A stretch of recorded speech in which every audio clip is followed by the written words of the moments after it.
Hi, today I'm for the new Realme 10 and I'll show you how to customize Always On Display feature on this device.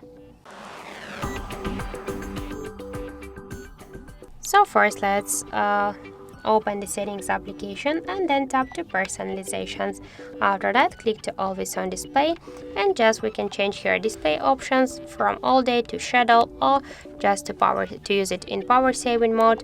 Click to save the changes, then tap here to the info section. We can change here the options to show or don't show the date, time, battery status, and the notifications from applications.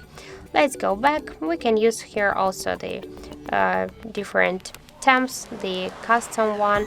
For example, you can use your custom pattern, so we can here grab the pattern, select the different colors here. Just change the paintbrush, the shape of the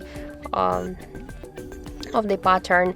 We can use the random one, so we can tap here to OK and we can use our pattern. And if you want, you can also change here the text color, then just tap here to apply. Let's just check it and we can see that we just successfully customized, and we can use our own theme.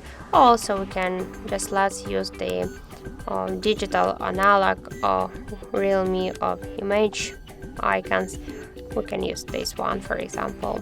Also we can change it here, the color of the text. So as we can see, that's so simple to do. So that's it. Thank you for watching, and if you find this video helpful, don't forget to leave a like, comment and to subscribe our channel.